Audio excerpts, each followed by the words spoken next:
now we're going to prepare the Saucisson à l'ail, which is a French garlic sausage. This particular sausage is made for me by one of the top charcuteries, Italian-French charcuteries in the East. They also provide the top French restaurants in Manhattan, and the classic preparation for the Saucisson à l'ail is in pastry. So we're going to make that today.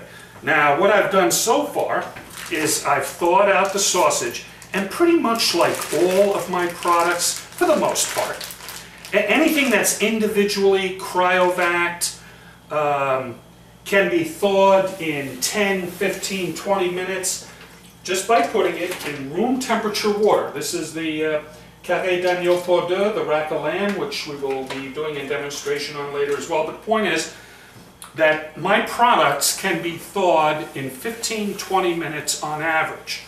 So now I have a thawed saucisson à l'ail. I have a nice pot here, and the water has come to a boil. And now we're going to just lower the saucisson in there, and we're going to cook it. That's the first step. Okay, continuing on with the saucisson à l'ail, the French garlic sausage. Okay, it's been cooking in the water for about 15 minutes or so. And now I just want to make sure it's hot inside. So now here's a trick. Now yes, you can go by the numbers. I never went by the numbers. I always go by the natural feel. So I'm going to give you a little kitchen trick right now. You can also use this with steaks, with roast beef, with whatever you're trying to determine what the internal temperature of that item is. Okay, now here we have the saucisson. I want it to be hot all the way through, which communicates to me then that it's cooked, right? So this is cool right now. I'm going to stick it into the saucisson, into what I perceive to be the middle of the sausage. So I'm just going to let it sit there for a second. Okay, now I'm taking it out, and I'm touching it to my wrist so I can feel the temperature. It's hot. That means it's cooked. Now let's say we were doing a steak. Let's say you have a sirloin steak on the grill. It's about this thick, okay? And you're looking at this thing going, gee, I don't know, is it rare? Is it medium rare? Is it medium? Okay, Chef Michael, right? The skewer. But make sure the skewer is cool before you put it into the steak. Put it into the steak where you perceive this to be at the center of the steak. Hold it there for about 10 seconds, pull it out, touch it to your wrist, and you can feel the temperature of that steak inside, at the center. Now, if that strip steak is warm, then you're looking at close to medium. Medium towards medium rare. If it's actually still cool, then it's rare or even less. So just use that as a little Chef Michael tip. And now we're going to let the saucisson cool, and then after it cools we will skin it and get it prepared for the en croûte procedure.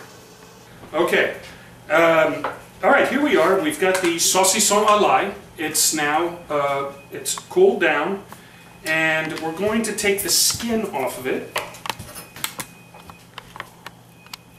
in preparation for wrapping it in pastry. So it's a very common sense type thing. See, oh look, nice. Oh, isn't it nice when the skin comes off like this? So easy. Chef Michael loves it when the skin comes off like this. Oh, beautiful. Okay, so now the saucisson is ready for wrapping in pastry. Okay, back to the saucisson en croûte operation. Now I picked up this Pepperidge Farm puff pastry sheets. This is what you would be using at home. In a professional kitchen, I either had my pastry chef make me some puff pastry, If he or she was too busy, then I would get a case of puff pastry all sheeted and ready to go. So, to be honest with you, I've never worked with this before, so we're going to kind of have to, you know, I'm kind of feeling my way through it. But anyway, it looks like a pretty good product just by the first appearance. Pepperidge Farm does pretty good stuff, so I anticipate this is not going to be a problem. Now, I will be rolling out the dough on the parchment paper. Reason for that? I want to be able, with my knife, after I'm done wrapping the saucisson in the pastry, I'm just going to cut around the saucisson, and the saucisson will be on the parchment paper already, and then all I have to do is slide that onto my sheet pan, as opposed to trying to get it off a floured table.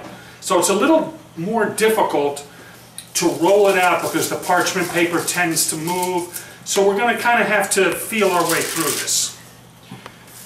All right, so first I'm going to lightly flour the parchment paper. You really don't want a lot of flour, because the more flour you use, it has a negative impact on the quality of the pastry. So you need the flour so it doesn't stick to the paper, but you want to use it judiciously, I guess is the point I'm making. Okay, now I'm going to put a little flour on top, and then I'm going to get my rolling pin, and I'm going to put just a little flour on that as well. Okay, so now we're rolling it out. So far so good. We're not having a problem with the parchment paper. By the way, we're going to do demonstrations on this as well, especially once we get into the holiday season, Christmas season. I'll show you how to make pastry baskets. And when you make the pastry basket, you don't roll out the dough at all. And they're actually very easy. Most things are easy to cook if you know how to do it. And that's the whole, really, purpose of my website. Besides getting you to want to buy food, is showing you how to do these things at home. Okay, actually I should have made the egg wash before, but it's okay, it's no big deal. Now for egg wash, and by egg wash I mean I am going to brush the pastry with this egg wash at the end. And the reason for that is it gives a nice finished look to the baked pastry product. So anything you wrap in pastry, more than likely, there's probably a few exceptions, you would also brush it with some egg wash. Now, some chefs like to use just the yolk and they add a little water, some like this, some like that. I just take one egg yolk and I mix it up as if I was going to do scrambled eggs, okay? Just scramble up one egg, and there's the egg wash. Okay, now, I'm going to just brush off. If I had an extra brush, which I don't, I would take that and I would brush off some of this excess flour. But that's okay, I can just use this towel. You know what, you use what you have, that's it. Get a little creative, use common sense, you can get through pretty much anything. Okay. Now we're going to wrap the saucisson.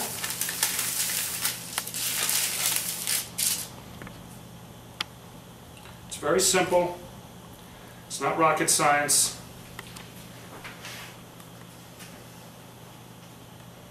I'm going to brush the outside because but besides egg wash also giving a nice brown to the finished dough, it also acts as a type of sealant. So when you fold over the dough, you will seal it. The egg wash will help seal it. Okay.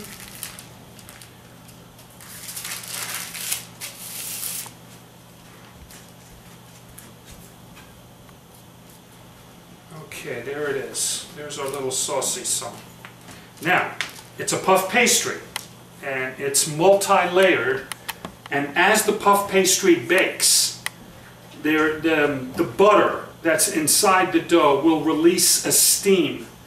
That steam naturally rises. As it rises, it causes the layers of the dough to expand. So that's why it's called puff pastry, because it'll puff. So what I do is I leave a little excess trim around the outside of the sausage, giving it that room to expand without opening up.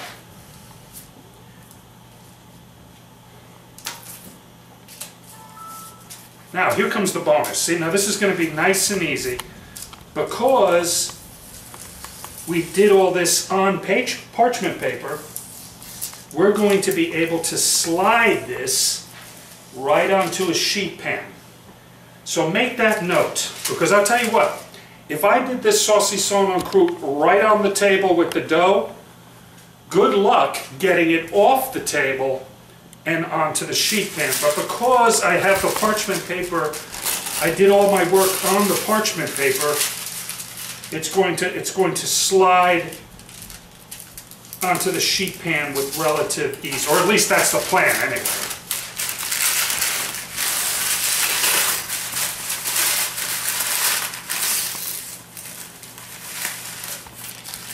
Now the only complex thing is there were two sheets, so it makes it a little, but it's all right, it's working just as planned.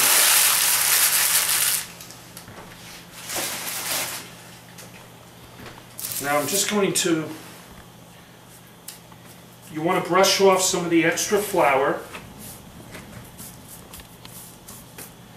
And now watch how nice and easy it just slides right onto the pan.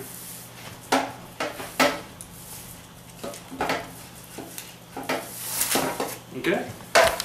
So there you go. Now it's ready for the oven, except we're going to brush it with the egg wash.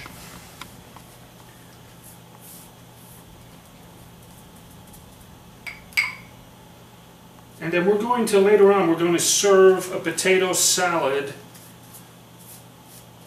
with this finished product. We're going to bake it, and then we're going to slice it. And we'll put a couple of slices on the plate, and we're going to serve it with the potato salad. But Chef Mike, isn't that 2 starches? Yes, it's 2 starches. Because the pastry is considered a starch as well as the potato salad. In the restaurant, I would not serve the potato salad, even though it's really good with the product because of the 2 starch rule. So I would probably serve a salade de haricots verts, which is a French green bean salad, which also goes very well with it. Okay, just a closing thought, because it was just brought to my attention. There could be some confusion with what kind of paper this is. This is a parchment paper. Now, not all stores, your typical supermarket is not going to get this. This is a Wegmans. You know, go to Wegmans, you'll get this. The pastry sheets I got at Wegmans as well. And I have to say, I'm very impressed with Wegmans as a whole. I think it's basically the best supermarket in the country right now.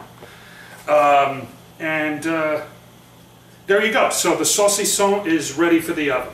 Here we go. So the oven has been preset at 400 degrees Fahrenheit. Little tip, anytime you're dealing with puff pastry, 400 degrees is an excellent rule of thumb. It doesn't matter what you wrap it, whether you're making the baskets, whether you're wrapping something like this in pastry. If you're using puff pastry, 400 degrees.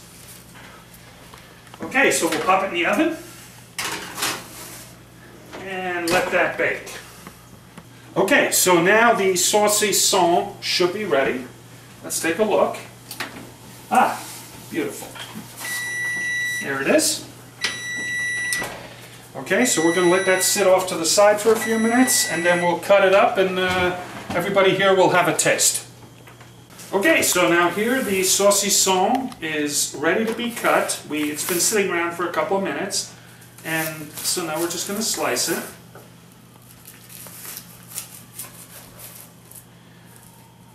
And you can actually smell, this is a powerful sausage. Again, this sausage is not for the faint of heart. This is a serious French hardcore sausage going on here. So this would make a great appetizer. 2 slices on a plate, potato salad, a green bean salad, whatever, and a good Dijon mustard. And there it is, saucisson à l'ail en croûte.